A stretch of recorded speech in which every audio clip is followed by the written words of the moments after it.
자, 다른 광고 없으시면 우리 하나님 말씀 같이 보시겠습니다. 하나님 말씀 히브리서입니다. 히브리서 2장 10절에서 18절까지 말씀입니다. 제가 한 절 읽고 여러분들이 한 절 읽고 해서 교독하시겠습니다.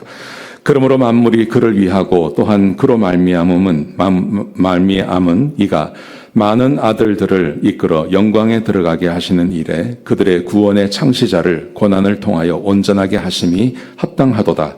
거룩하게 하시는 이와 거룩하게 함을 입은 자들이 다 한 근원에서 난지라. 그러므로 형제라 부르시기를 부끄러워하지 아니하시고 이르시되 내가 주의 이름을 내 형제들에게 선포하고 내가 주를 교회 중에서 찬송하리라 하셨으며 또 내가 그를 의지하리라 하시고 또 다시 볼지어다 나와 및 하나님께서 내게 주신 자녀라 하셨으니 자녀들은 혈과 육에 속하였음에 또한 그도 또한 같은 모양으로 혈과 육을 함께 지니심은 죽음을 통하여 죽음의 세력을 잡은 자 곧 마귀를 멸하시며 또 죽기를 무서워하므로 한평생 매어 종노릇하는 모든 자들을 놓아주려 하심이니 이는 확실히 천사들을 붙들어 주려 하심이 아니요 오직 아브라함의 자손을 붙들어 주려 하심이라. 그러므로 그가 범사의 형제들과 같이 되심이 마땅하도다. 이는 하나님의 일에 자비하고 신실한 대제사장이 되어 백성의 죄를 속량하려 하심이라. 같이 읽겠습니다. 그가 시험을 받아 고난을 당하셨은즉 시험 받은 자들을 능히 도우실 수 있느니라. 아멘. 오늘부터 히브리서를 함께 나누려고 합니다. 히브리서에서 우리가 좀 생각해 봐야 할 부분은 예수 그리스도에 대한 말씀입니다. 예수님에 대한 아주 풍부한 말씀이 기록되어져 있기 때문에 히브리서를 통해서 예수님을 배울 수 있다고 생각합니다. 오늘 저는 이런 말씀을 함께 나누려고 합니다. 아는 것이 매우 중요하다는 것이죠. 지식이 매우 중요합니다.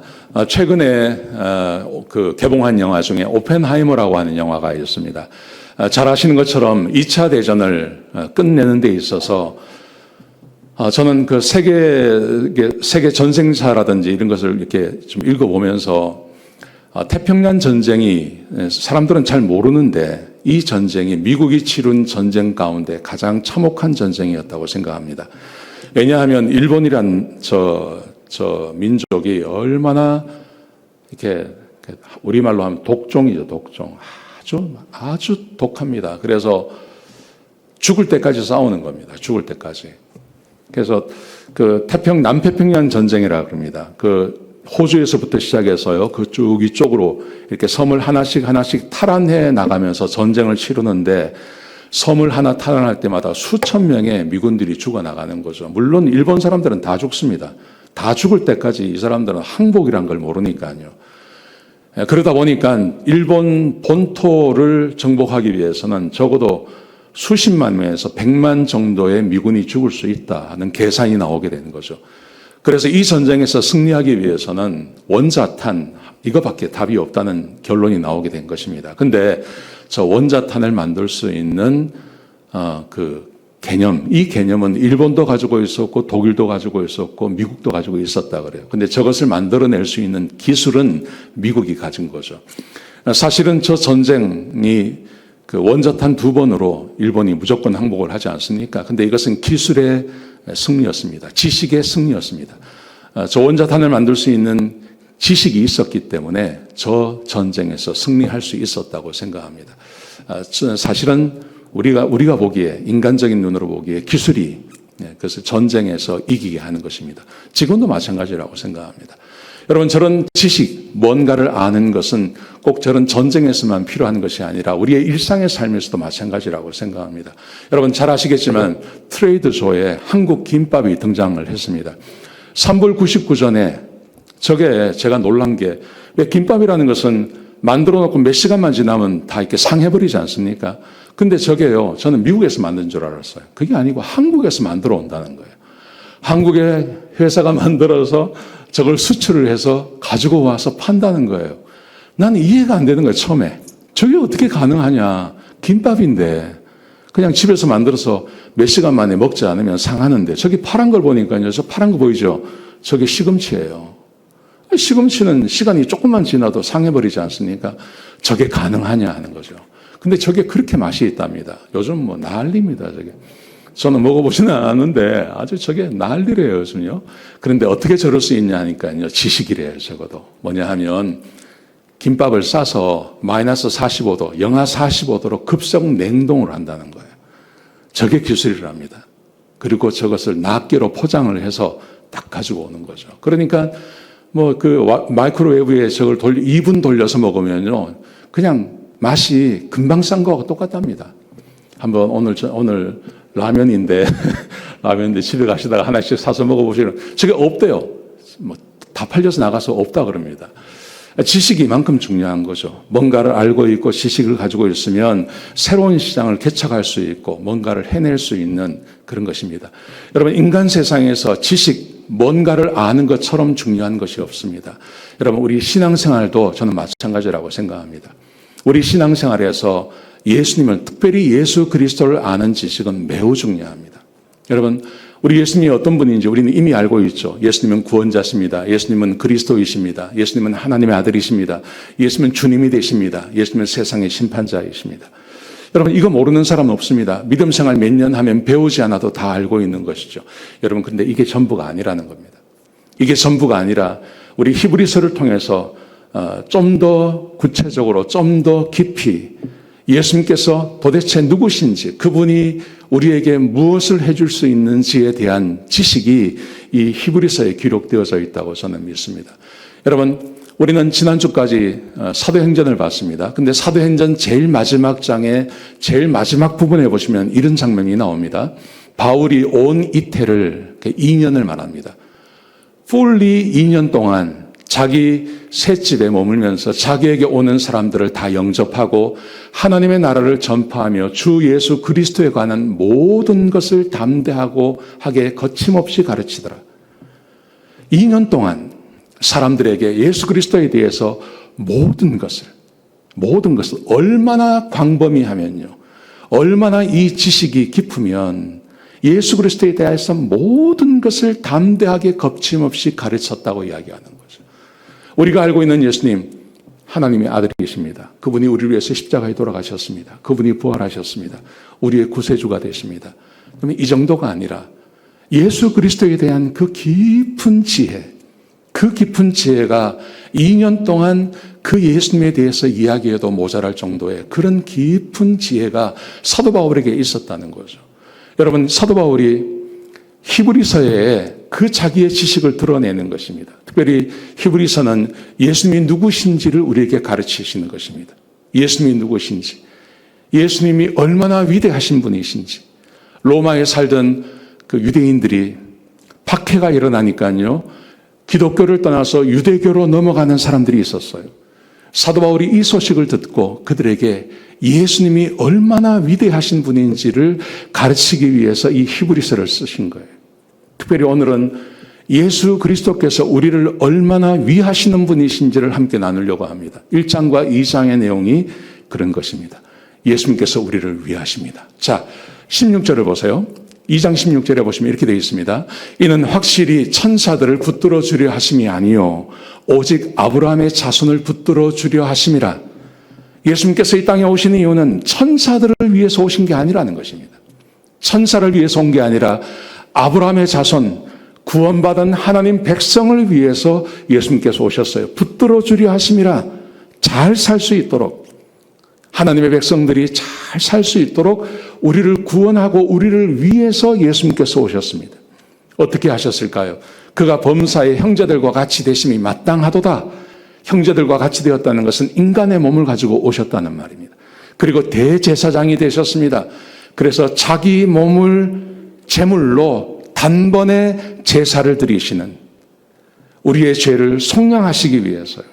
그래서 예수님께서 고난당하시고 십자가에서 죽고 부활하신 것입니다. 여러분, 이것만이 주님이 우리를 위하는 거 아닙니다. 이것만이 아닙니다. 주님께서 우리를 위하신다는 말은 여기서 끝나는 게 아니라 조금 더 나가요. 그게 사도 바울의 지식이에요. 그게 뭘까요? 자, 보십시오. 10절입니다. 같이 읽겠습니다. 시작. 그러므로 만물이 그를 위하고 또한 그로 말미암은 이가 많은 아들들을 이끌어 영광에 들어가게 하시는 일에 그들의 구원의 창시자를 고난을 통하여 온전하게 하심이 마땅하도다, 합당하도다. 여러분, 우리 예수님께서 우리를 영광에 들어가게 하셨어요. 우리를 영광에 들어가게 하시려고, 우리를 단순히 구원하신 것만이 아니라 우리를 영광에 들어가게 하시려고 예수님께서 우리를 구원하셨다고 되어 있어요. 이 영광이 뭘까요? 이 영광은 항상 하나님의 영광을 말하는 것입니다. 하나님의 영광의 자리에 우리를 데리고 들어갔다고 말씀하세요. 이게 뭘까요? 그 다음 말씀해 보시면요, 이렇게 되어 있습니다. 거룩하게 하시는 이와, 예수 그리스도를 말하는 거죠. 거룩하게 함을 입은 자들이 우리를 말하는 겁니다. 다 한 근원에서 난지라. 한 근원에서 났다는 말은요, 가족이 되었다는 말이에요. 예수님과 우리가 한 가족이 되었다는 말이에요. 그러므로 형제라 부르시기를 부끄러워하지 아니하시고 예수님께서 나를 형제라 부른다는 거예요. 여러분, 이게 믿어지십니까? 이게 믿어지십니까? 내가 예수님의 아들이 되고 내가 하나님의 아들이 되고 우리가 하나님의 아들, 딸이 되는 거예요. 이게 믿어지십니까? 그래서 예수님께서 우리를 보시면서 나를 형제라고 부르시기에 부끄럽지 아니하신다. 합당하다는 말이에요. 이걸 뭐라고 이야기를 하냐면 하나님의 영광에 들어갔다고 말하는 거예요. 여러분, 예수 그리스도를 통해서 하나님과 우리가 가족이 되고 내가 하나님의 아들이 되고 딸이 되고 그리고 예수님의 형제가 되심을 믿으시기 바랍니다. 아멘. 이게 하나님의 영광에 들어간 거예요. 이제 선교사님들이 한국에 처음 들어오셔서 이제 우리를 부를 때 형제님 이렇게 불렀어요. 근데 우리가 우리 그 문화가 아니지 않습니까? 근데 형제님 부른 거죠. 그래서 교회 안에서 형제 자매라는 그 문화가 생겨나기 시작했습니다. 그런데 말입니다. 좀 이렇게 연세가 있는 분들이 자기 후배한테 형제님 하고 부르면 괜찮아요. 근데 나이가 어린 사람이 아버지 뻘 되는 사람한테 형제님 그런단 말입니다. 그러니까 그럼 이런 놈이 다 있어 이렇게 되는 거죠. 열 몇 살짜리가 만약에 저한테 와가지고 최 형제님 그럼 제가 뭐라 그러겠습니까? 얘가 돌았나? 그러지 않겠습니까? 우리 문화가 그런 거예요. 그런데 예수님의 나이가 몇 살일까요? 예수님의 나이가 몇 살일까요? 우리는 상상을 할 수 없는 거죠. 근데 그 예수님이 나를 향해서 형제라고 부르신다는 거죠. 그 말은 무슨 말이냐? 내가 예수님한테 형님 해도 된다는 말인 거죠. 이거 기가 막힌 일 아닙니까? 이 은혜를, 이 영광스러운 것을 우리에게 주셨다는 말씀이에요. 여러분, 예수님께서 우리의 형제가 되었다는 말, 그냥 단순히 그냥 이렇게 상투적인 의미만 말하는 게 아닙니다. 내가 예수님의 형제가 되었기 때문에 그래서 얻어지는 것이 있습니다. 자, 14절 보십시오. 자녀들은 하나님의 자녀를 말하는 거죠. 예수님의 형제를 말하는 것이죠. 무엇이 주어졌습니까? 혈과 육에 속하였음에 그도 또한 같은 모양으로 혈과 육을 함께 지니심은 죽음을 통하여 예수님께서 우리를 구원하시기 위해서 죽으셨습니다. 그 죽음을 통하여 우리에게 주신 것이 있습니다. 죽음의 세력을 잡은 자 곧 마귀를 멸하시며 또 죽기를 무서워함으로 한평생 매어 종노릇하는 모든 자들을 놓아주려 하심이니라. 여러분, 내가 하나님의 자녀가 되었습니다. 하나님의 영광에 들어갔습니다. 이것이 우리에게 주어진 것, 예수 그리스도를 통해서 우리에게 주어진 것. 오늘 본문이 이렇게 말합니다. 예수님께서 죽음의 세력을 잡은 자 마귀를 멸하셨기 때문에 죽기를 무서워함으로 한평생 매어서 종노릇하는 모든 사람을 놓아준다는 거예요.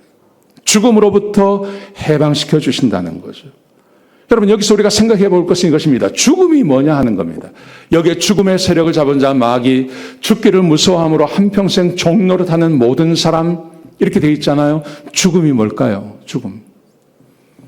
우리를 위하신 예수님께서 하나님의 영광을 우리에게 주십니다. 이 하나님의 영광은 하나님의 가족이 되는 것을 말하는 것입니다. 마귀를 멸하셨습니다. 죽음의 두려움에서 해방하셨습니다. 그러면 죽음이 뭐냐 하는 겁니다. 성경이 말하는 죽음, 이 죽음은 우리가 생각하는 죽음이 아닙니다. 보통 이 세상 사람들이 말하는 죽음을 의미하지 않습니다. 자, 보세요. 죽음이 제일 먼저 등장하는 것은 창세기 2장 17절입니다. 하나님께서 아담을 창조하신 다음에 아담에게 선악과를 주십니다. 너 이거 선악과 먹지 말라고 말씀하십니다. 그러면서 이렇게 말씀하세요. 내가 먹는 날에는 반드시 죽으리라. 그러세요. 죽는다. 창세기 2장에 처음 등장하는 말입니다. 자, 그런데 이 죽음은 우리가 말하는 그 죽음이 아닙니다. 보세요. 로마서 5장 12절에 보시면 한 사람으로 말미암아 죄가 세상에 들어오고 그 죄로 인하여 사망이 모든 사람 가운데 이르렀습니다. 이 사망, 죄로 인하여서 사망이 왔습니다. 그런데 이 사망은 우리가 생각하는 사망이 아닙니다. 5장 18절에 보시면 한 범죄로 많은 사람이 정죄에 이른 것 같이 우리는 사람의 생명이 끊어지는 것을 죽음, 사망이라고 말합니다. 그런데 성경에서는 사람이 죽는 것이 사망이 아닌 하나님의 정죄 아래 들어가는 것, 이걸 죽음이라고 그럽니다. 그죠? 한 범죄로 정죄에 이르고 5장 15절에서는 죄가 세상에 들어오니 사망이 들어왔다 그랬습니다. 그러면 사망은 정죄를 말하는 것입니다. 에베소서 2장 1절에 보시면 허물로 죽었던 너희라고 그랬어요. 죽지 않았어요. 사람이 살아있어요. 근데 죽었대요, 우리가. 근데 이 죽음을 뭐라고 말하냐면 제 밑에 보십시오. 본질상 진노의 자녀라고 이야기를 하는 거예요. 성경에서의 죽음이라는 것은 하나님의 징계 아래에 있는 걸 말하는 겁니다. 이 징계라는 것은 하나님의 진노 아래에 있는 것을 말하는 것입니다. 성경에서 죄라고 이야기하고 그 죄로 인하여서 사람이 죽습니다. 이 죽음은 육체적인 죽음을 말하는 게 아니라 하나님의 징계 아래에 있는 것, 이게 죽는 걸 말하는 거예요. 여러분, 우리가 어릴 때 어머니가 그러잖아요. 성광아, 너 오늘 죽었다. 그래요. 왜요? 그러면 너 오늘 뭐 했지? 예, 했는데요. 너 이제 아버지한테 죽었다. 그래요. 그게 내가 죽는다는 말입니까? 아닙니다. 아버지의 징계 아래에 들어간다는 말입니다. 그렇지 않습니까? 너 오늘 죽었어. 그것은 징계 아래에 있는 걸 말하는 거예요. 그러니까 똑같은 거예요. 사람이 죽었습니다. 이것은 육체의 죽음을 말하는 게 아니라 하나님의 징계 아래에 있는 걸 말하는 거예요. 여러분, 그러면 하나님의 징계 아래에 있다는 게 뭘까요? 무엇이 하나님의 징계 아래에 있는 것입니까? 지옥 가는 것입니까? 아닙니다. 좀 더 심각한 것입니다. 보십시오. 디모데후서 3장 1절에 보시면 너는 이것을 알라. 말세에 고통하는 때가 이르러 하나님의 징계로 인하여서 이 말세는 고통하는 시간이라는 겁니다. 이 말세는요, 예수님께서 초림하셔서 예수님께서 재림하실 때까지를 말합니다. 지금 이 시대를 말합니다. 지금 이 시대는 고통하는 때입니다. 왜 고통하는 때냐 하면 하나님의 징계가 임하니까요. 근데 그 징계의 모습을 보십시오. 사람들이 자기를 사랑하며 자기를 사랑하는 것, 사람이 자기만을 사랑하는 것, 이게 하나님의 징계예요. 이게 하나님의 징계예요. 이게 하나님의 징계가 임해서 사람이 사망하는 거예요. 여러분 생각해 보십시오. 자기만을 사랑하는 것, 자기만을 사랑하는 남편, 자기만을 사랑하는 아내, 그와 함께 사는 가족은 죽음입니다. 살았으나 죽은 것과 똑같습니다. 자기만을 사랑하는 자식을 둔 부모, 죽은 겁니다. 자기만을 사랑하는 부모 밑에 자라는 자식들, 죽은 겁니다. 그 가정은 죽은 겁니다. 자기를 사랑하며, 이게 하나님의 징계라니까요. 자기만을 사랑하는 것. 사람은 자기도 사랑하지만 함께 있는 사람들을 사랑해야 하는 거예요. 근데 사람들이 그렇게 하지 않아요. 하나님의 징계 아래에 있는 사람들은 자기만 사랑해요. 여러분, 자기만 사랑하는 사람들의 특징이 뭔지 아십니까? 자기만 사랑하기 때문에 자기를 사랑해 줄 수 있는 것을 찾습니다. 가장 강력한 게 돈입니다. 그래서 돈만을 사랑합니다. 돈만을 사랑합니다. 자기를 사랑하기 때문에 돈만을 사랑합니다. 자기를 사랑하고 돈을 사랑하는 사람은 그때부터 자기를 자랑하는 사람이 되는 거죠. 교만하죠. 비방하죠. 부모를 거역하죠. 감사하지 않습니다. 거룩하지 않습니다. 그런 거 아닌가요? 이게 하나님의 징계 아래에 있는 겁니다, 이게. 사람이 원래 그렇게 사는 게 아닙니다. 사람이 원래 이렇게 살아야 한다는 것도 아닙니다. 이게 하나님의 징계 가운데 있는 사람들의 모습입니다. 그리고 이런 사람들과 함께 사는 사람들은 거의 죽음이죠. 살았으나 살았다고 말할 수 없는 상태가 되는 것입니다. 무정하며 원통함을 풀지 아니하며 모함하며 절제하지 못하며 싸나우며 선한 것을 좋아하지 아니하며 배신하며 조급하며 자만하며 쾌락을 사랑하기를 하나님 사랑하는 것보다 더하며 자기를 사랑하고 그래서 자기를 사랑해 줄 수 있는 돈을 얻고 이 두 가지를 다 얻기 위해서 사람들은 이전 투구하며 살아가는 거 아니겠습니까? 원수를 지면 원수를 풀지 않죠. 나에게 돈에 손해를 입힌 사람 절대 용서하지 않죠. 이 세상이 그렇게 돌아가지 않습니까? 이게 하나님의 징계 가운데 있다는 거예요. 제가 이것을 어떻게 설명할까 하다가 이걸 봤습니다. 일론 머스크죠. 테슬라하고 뭐 스페이스X하고 저 사람이 세계에서 제일 부자래요.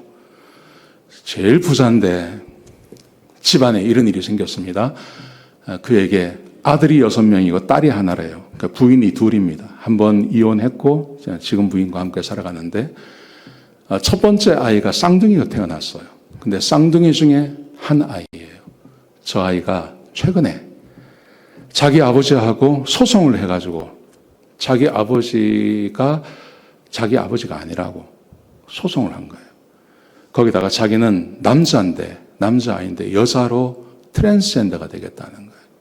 그러니까 큰아들이 아들이었는데 이제 딸이 되신 거예요. 자기를 사랑하고 돈이 얼마나 많습니까? 자기 아버지가 세계 최고의 부자 아닙니까? 태어나 보니 돈이 그만큼 생겼어요. 근데 이것에 대해서 감사할 줄 몰라요. 부모에게 감사할 줄 몰라요. 원수로 갚는 거예요. 무슨 일이 있어서 그런지는 모릅니다. 그래서 자기 아버지 이름, 머스크라고 하는 이름을 바꾸어서 이혼한 엄마의 이름을 갖다 쓰는 거예요. 기가 막힌 일이 벌어지는 거죠. 돈이 알만 많으면 뭐합니까? 큰아들이 저러면 저 아버지의 마음이 어떨까요? 지옥 아니겠습니까? 살았으나 죽은 거와 똑같은 거죠. 여러분, 개인만 이런 일이 벌어지는 게 아닙니다. 저는 일본을 그렇게 싫어하지 않습니다. 가만히 지나고 보면요. 사실은 일본에게 우리에게 빼앗긴 것도 있지만 일본이 우리에게 준 것도 굉장히 많습니다. 지금 우리나라에 있는 그 기업들의 사실은 기업의 시작이 일본에서부터 시작이 된 거죠. 거기서부터 기술을 가져오고 거기서 교육을 받고 그래서 한국의 삼성이나 금성이나 이런 게 다 거기서 시작이 된 거 아니겠습니까? 그래서 저는 일본은 그렇게 나쁘게 생각하지 않습니다. 자, 그런데 제가 일본 정부를 진짜 싫어하는 것이 몇 가지 있는데 그 중에 제일 싫어하는 것이 하나 있습니다. 그게 뭐냐 하면요. 제일 한국인을 북송시킨 사건이에요. 제일 한국인 북송 사건입니다. 일본이 우리나라를 이렇게 신탁 통치하고 하면서 100만 명의 한국 조선 사람들이 일본으로 갔습니다. 100만 명이 살았습니다. 근데 전쟁에 졌습니다. 전쟁이 지고 나니까 이 100만 명을 어떻게 처리할 수가 없는 거예요. 돌려보낼 수도 없고. 그리고 이 한국 사람, 조선인 한국 사람이 자기 나라 사는 것도 마음에 안 드는 거예요. 일본이. 그래서 자기 나라는 점점 발전하고 있는데 이게 암덩어리처럼 남아있단 말입니다. 이걸 처리하기를 원한 거예요. 그래서 생각해낸 게 북송하는 거였어요. 1959년부터 1984년까지요. 우리 한국 정부가 저걸 막으려고 엄청 애를 썼습니다. 만약에 북송을 하면 이것은 전쟁이라고 생각하겠다 하고 했습니다. 근데 한국 정부가 워낙 힘이 없었습니다. 우리가 얼마나 가난했습니까? 그러니 신경도 안 쓰는 거죠. 그리고 북한하고 해서 몇 명을 보냈냐면요. 약 10만 명. 공식적으로 드러난 것만 93,340명입니다. 여러분, 일본 정부가 조선 한국 사람들을 북한에 보내면 북한에서 어떻게 살 줄을 몰랐을까요? 알고 있었어요. 알고 있었어요. 북한에 가면 거기서 사람 대접 못 받고 산다는 거 알고 있었어요. 근데 왜 보냅니까? 자기들을 사랑하는 거예요. 자기 나라만 사랑한 거죠. 자기 민족만 사랑한 거죠. 그래서 약 10만 명의 사람들을 보내는 겁니다. 강제로 보내는 겁니다. 근데 더 기가 막힌 것은요, 간 사람들 중에 북한에 연고가 있는 사람들이 거의 아니었대요. 제주도, 전라도, 경상도 이쪽 사람들이 많이 올라간 거예요. 저는 일본이 한 나쁜 짓 중에 정말 나쁜 것, 지금까지도 나쁜 것은 저거라고 생각합니다. 근데 저게 왜 그렇습니까? 나를 사랑하는 거예요. 나만을 사랑하는 거예요. 나만을 사랑하고 그래서 저런 짓을 한 거죠. 여러분, 우리가 하나님을 떠나서 사람들이 죽음 가운데 있다는 것이 반드시 죽음만을 말하는 게 절대 아닙니다. 하나님을 떠난 사람들은 하나님의 징계 가운데 있고 하나님의 징계 가운데 있다는 것은 자기를 사랑하는 거예요. 돈만 사랑하는 거예요. 자기를 사랑하고 돈만 사랑하기 때문에 그것을 얻기 위해서 모든 죄를 다 짓고 사는 삶, 이것을 하나님께서는 죽었다고 이야기를 하는 거예요. 여러분, 제가 최근에 읽은 책 중에 이런 책이 있었습니다. 국가는 왜 실패하는가? 10년 전에 나온 책입니다. 이게 어떤 책인가 하고 제가 사서 한번 읽어봤어요. 읽어보니까요, 내용이 이런 거예요.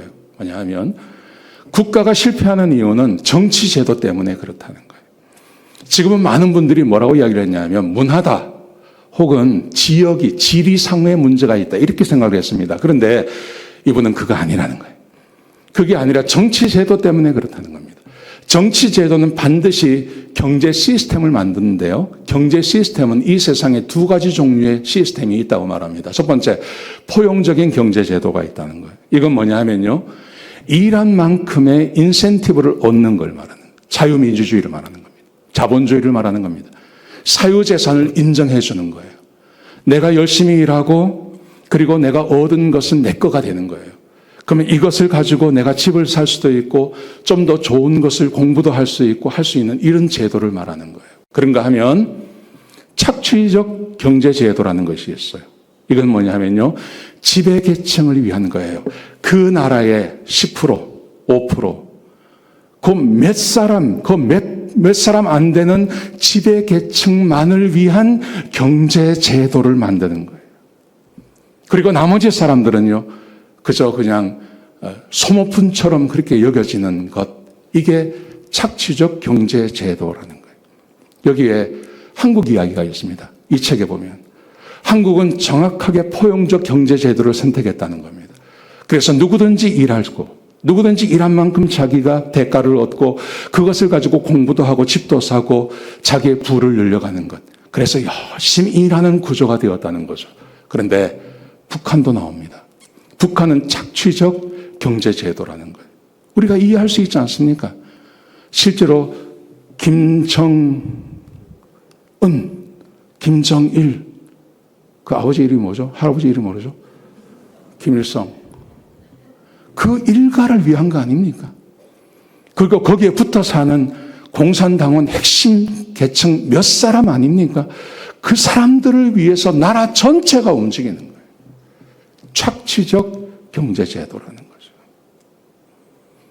거기에 재미있는 게 있어요. 중국 이야기가 나와요. 이게 10년 전입니다. 중국이 아주 성장할 때 아닙니까? 그런데 여기 뭐라고 되어 있냐면 중국은 절대 선진국 못 된다. 왜냐하면 이 사람들의 경제제도를 보면 이 경제제도가 지배계층만을 위한 착취적 경제제도라는 거예요. 절대 이게 좋은 나라가 될 수 없다. 10년 전에 그랬어요. 근데 지금 이 그대로 되지 않습니다. 여러분, 몇 사람이 이런 마음을 품는 거예요. 몇 사람이 자기만을 사랑해. 시진핑이가 자기만을 사랑해. 김일성이가 자기만을 사랑해. 그리고 경제제도를 만드는 거예요. 그리고 그것을 끌어가는 거예요. 그러면 몇 사람만을 위해서 사는 겁니다. 그리고 나머지 사람들은요, 다 착취의 대상이 되는 겁니다. 한 가정에서부터 시작해서 한 사회, 한 국가, 그리고 모든 것 안에 저 북한에 사는 사람들 살았으나 죽은 거예요. 살았으나 죽은 거예요. 지금 중국에 살고 있는 사람들 살았으나 죽은 거예요. 한 가정도 마찬가지 아니겠습니까? 아버지가, 어머니가 자기만을 사랑하고 돈만을 사랑하고 그래서 막 살아간다고 하면 거기 사는 가족은 다 죽은 거예요. 이것을 성경은 죽었다고 이야기하는 거예요. 이것은 하나님의 진노하심의 징계의 결과라고 말씀하십니다. 여러분, 우리 구원이 뭐냐 하면 이 구원은 여기서 빠져나오는 것을 말하는 것입니다. 보십시오. 구원은 사망에서의 해막입니다. 그 사막이 뭔가요? 이런 거죠. 자기 사랑, 돈을 사랑하는 것, 그래서 자랑하고 교만하고 비방하고 부모를 거역하고 감사하지 않고 거룩하지 않고 무정하고 원탕함을 풀지 아니하는 것, 이 모든 것에서 우리를 구원해 내시는 것을 말하는 것이죠. 이게 구원입니다. 예수님께서 우리의 이런 삶에서 우리를 구원해 주신 것입니다.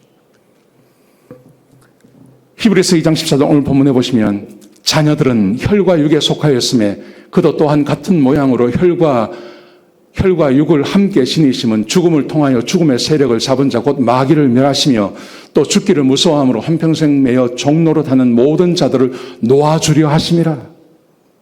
죽음에서 우리를 놓아주는 거예요. 여러분, 왜 사람들이 죽음을 무서워합니까? 저런 죄를 짓는 사람들, 자기만을 사랑하고 그래서 돈을 사랑하고 그래서 그 돈을 얻기 위해서 이전 투구하며 살아가는 대부분의 사람들이 뭘 두려워하냐 하면 자기도 알아요. 이번 생으로 끝나는 게 아니라는 걸요. 다음 생이 있다는 걸 사람들이 다 알아요. 그래서 아무리 편하게 사는 사람도 모든 것을 다 가진 사람도 늘 불안 가운데 살 수밖에 없는 거죠. 김정은이가 그렇지 않겠습니까? 시진핑이가 그렇지 않겠습니까? 푸틴이 그렇지 않겠습니까? 세계 수많은 독자들이 그렇지 않겠습니까? 거기에 한평생 종노릇하며 살아가는 것입니다. 그런데 이것을 놓아주겠다고 말씀하시는 거예요. 어떻게 해요? 로마서 5장 17절에 보시면 한 사람의 범죄로 말미암아 사망이 그 한 사람을 통하여 왕노릇하였은즉 더욱 은혜와 의의 선물을 넘치게 받는 자들은 한 분 예수 그리스도를 통하여 생명 안에서 왕노릇하리로다. 예수 그리스도를 통해서 생명을 얻게 되는 것입니다. 생명 안에서 왕노릇하는 것입니다. 생명이 뭘까요? 생명 안에서 왕노릇한다는 말의 의미가 뭡니까? 보십시오. 그가 죽으시면 죄에 대하여 단번에 죽으시며 그가 살아계시면 하나님께 대하여 살아계심이니 이와 같이 너희도 너희 자신을 죄에 대하여 죽은 자요 그리스도 예수 안에서 하나님께 대하여는 살아있는 자로 여길지어다. 생명 안에서 왕노릇한다는 말은 하나님께 대해서 살아있는 걸 말하는 것입니다. 하나님께 대해서 살아있는 것. 하나님께 대해서 살아있다는 말의 의미는 성경에서 이렇게 말합니다. 성령을 따라 사는 것을 말하는 것입니다. 성령을 따라 산다는 말은 이런 것입니다. 같이 읽겠습니다. 22절, 23절. 오직 성령의 열매는 사랑과 희락과 화평과 오래 참음과 자비와 양성과 충성과 온유와 절제니 이 같은 것을 금지할 법이 없느니라. 여러분, 아까 우리가 함께 말씀을 나눈 것처럼 사람들이 죄 가운데서 살아가지 않습니까? 자기를 사랑하고 돈을 사랑하고 그것을 위해서 자랑하고 비방하고 부모를 거역하고 그렇게 살아가는 거 아닙니까? 그런데 성령께서 우리 가운데 오시면 그 성령이 사람들을 해방시켜 주시는 겁니다. 죽은 자를 해방시켜 주시는 겁니다. 하나님의 징계 아래 있던 사람들의 마음을 바꾸어 주시는 것입니다. 그래서 어떤 사람이 되냐 하면 사랑이 있는 사람으로요. 자기만을 사랑하던 사람이 이제는 주변을 돌아보기 시작하고 남편을 사랑하고 아내를 사랑하고 자식을 사랑하고 부모를 사랑하고 주변에 있는 사람들을 사랑하는 사람으로 변화되어지는 것을 말하는 것입니다. 아멘이십니까? 이게 구원입니다. 예수 그리스도께서 우리에게 이것을 허락해 주신 것입니다. 그러니 마음에 희락이 있죠. 마음에 기쁨이 있죠. 사랑하는 사람들에게 마음의 기쁨이 있지 않겠습니까? 엄마가 변하면 가정에 기쁨이 생겨나지 않겠습니까? 자기만을 알던 어머니가 변했어요. 그래서 자녀들을 사랑하기 시작하고 남편을 사랑하기 시작합니다. 그러면 희락이 그 가정 가운데 임하게 되는 것이죠. 화평이 임하게 되는 것이죠. 오래 참게 되는 것이죠. 자비와 양성과 충성과 온유와 절제가 생겨나는 거 아니겠습니까? 이런 변화가 우리 가운데 일어나는 것, 그것을 위해서 예수 그리스도께서 오셔서 실제적으로 십자가에 못 박혀 죽으시고 부활하셨다고 말하는 거예요. 아멘. 예. 이것을 어떻게 설명할까 하다가요, 그냥 국가를 대해서 이야기를 했으니까 우리나라 이야기를 좀 해보려고 합니다. 자, 보십시오. 이승만 대통령입니다. 초대 대통령이시죠. 이분이 회심하신 분이에요. 감옥에 들어가셨다. 고종을 살해하려고 하는, 고종을 폐위시키고 살해하려고 하는 그 계획이 들통이 나요. 그래서 감옥에서 5년을 지냅니다. 근데 그 감옥에 있으면서 이분이 성경 읽다가 회심을 해요.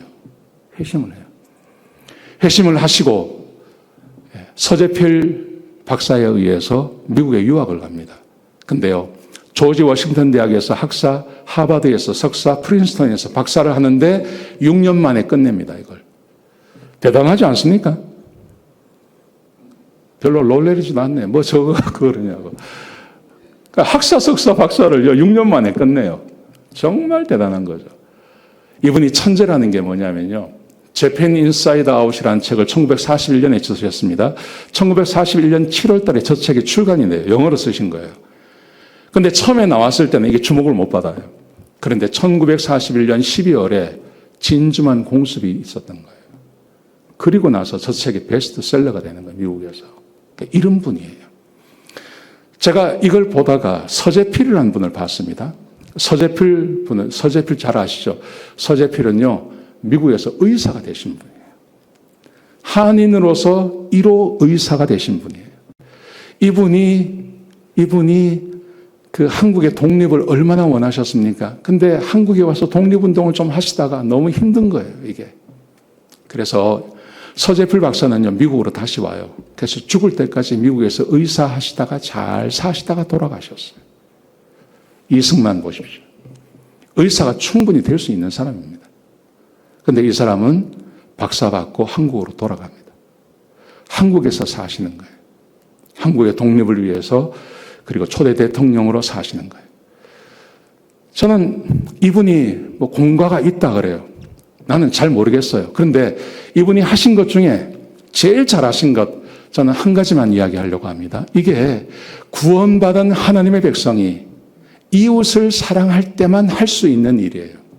그게 뭐냐면요, 농지개혁이에요. 1950년 3월에 아예 발표를 해버립니다. 이게 어떤 거냐 하면, 해방이 되었을 때 한국, 우리 남한의 토지의 소유의 80%가 지주 거였어요. 남한 소유의 80%가 지주들이 가지고 있는 거예요.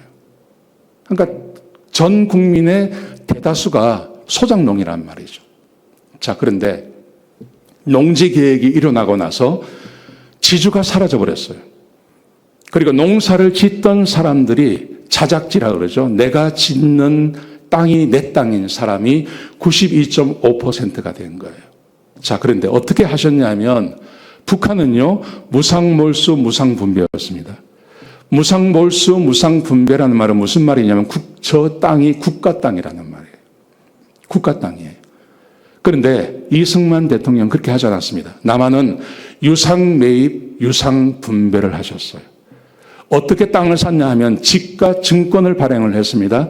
그리고 국가사업 우선 참여권을 줬습니다. 뭐냐 하면 나라가 현금이 없으니 증권을 준 거예요. 그리고 앞으로 일본이 나가고 나서 일본이 가지고 있던 그 적산재산이라 그러죠. 공장 이런 거를 불화할 때 이 지주들에게 국가가 우선적으로 그것을 할 수 있도록 해주겠다는 약속을 한 거예요. 그 다음에 땅을 어떻게 분배했냐 하면 무상분배하지 않고 유상분배를 했는데, 그 가격이 뭐냐 하면 내가 지금 짓고 있는 땅이 있지 않습니까? 이것을 5년 동안 소출의 30%만 내면 그게 내 땅이 되는 거예요. 일제시대 때 소작농들이 농사를 지으면 소작료가 얼마냐 하면 50%였어요. 내가 농사 짓고 50%를 지주한테 주는 거예요. 그런데 5년만 30%만 내면 그 땅이 내 땅이 되는 거예요. 기가 막히지 않습니까? 이것을 이승만 대통령이 한국의 지주들을 불러서 설득해서 그래서 이것을 일구어낸 거예요. 그리고 땅을 국민들에게 돌려준 거예요. 이런 일이 없었어요. 누가 이 일을 합니까? 이게 이승만 대통령이 단순히 대통령 노릇하려고 한 거 아닙니다. 한국을 완전히 바꿔놓은 거예요. 이거는 자기 목숨 내놓고 한 겁니다. 지주들을 자기 편 만들어 놓고 지주들에게 땅을 다 나누어 주고요. 그대로 하고 했으면 이승만 대통령이 훨씬 오래도록 아마 할 수 있었을 거예요. 그런데 이거는 땅을 다 나눠 줘 버렸잖아요. 힘 있는 사람이 없는 거예요. 자기를 도와줄 수 있는 사람이 없는 거예요. 그런데 이 일을 하는 거죠. 여러분, 이 농지개혁의 결과가 뭔지 아세요? 효과를 보십시오. 농민이 양곡을 자유롭게 매매할 수 있게 되었어요. 내가 먹고 남은 게 있는 겁니다. 서로 매매할 수 있게 된 겁니다. 매매할 수 있게 되니까 어떤 현상이 벌어지냐 하면 1945년에 초등학생이 136만 명이었대요. 그런데 1955년이 되었을 때 초등학생 숫자가 287만 명이 된 거예요. 뭐냐 하면 학교에 보낼 수 있게 된 거예요. 초등학생이 그렇습니다. 근데 중고등학생은요 8.4배가 늘어났습니다. 대학생은요 10배가 늘어난 거예요.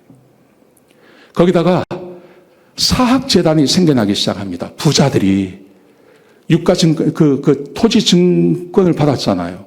근데 이 돈 가지고 이제는 농사는 못 져. 그러니까 이 돈 가지고 뭐 할까 생각하다가 사학을 만들기 시작한 거예요. 사립중학교가 1945년대 39개였습니다. 그런데 전국에 있는 지주들이 그 돈 가지고 학교를 만든 거예요. 246개의 학교가 생겨난 거예요. 사립대학은요 10개에서 49개가 생겨난 거예요. 놀랍지 않습니까? 신흥 기업이 등장했습니다.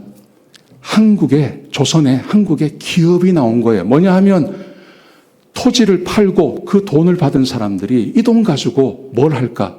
일본 따라한 거죠.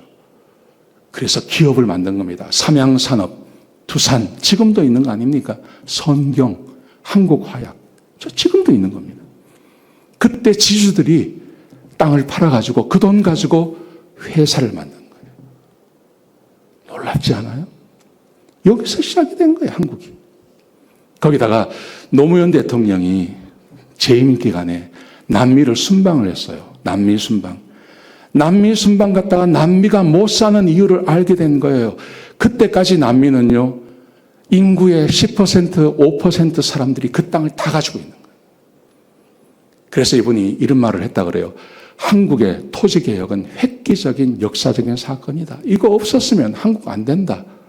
노무현 대통령이 그렇게 말했다는 거죠. 여러분, 지금도 마찬가지입니다. 전 세계에 제가 통계를 보니까요, 빈곤 국가가 있어요. 그 빈곤 국가의 농민 5억 명은 절대 빈곤 가운데 있는 거예요. 근데 그 나라를 보십시오. 필리핀. 토지의 90%를 그 국가의 한 8%가 가지고 있는 거예요. 대지주가 지금도 있는 거예요. 그러니까 대지주들이 토지의 90%를 가지고 있으니까 저게 무슨 공업이 일어나겠습니까? 안 일어나는 겁니다. 콜롬비아, 과테말라, 인도, 방글라데시, 남아공 다 마찬가지인 거예요. 하나님께서 거듭나게 하시고 자기만 알고, 조선이라는 나라가 원래 왕족이라는 것이 있어서, 양반이라는 것이 있어서 자기밖에 모르는 거 아닙니까? 돈을 얼마나 사랑합니까? 그래서 조선이 그 모양이 된 겁니다. 이승만이라는 사람도 왕족입니다. 그런데 이분이 거듭난 거예요. 거듭나서 교육을 받은 거예요. 사람이 어떻게 살아야 되는지, 나라가 어떻게 되어야 되는지 교육을 받은 겁니다. 사람이 교육받는다고 됩니까?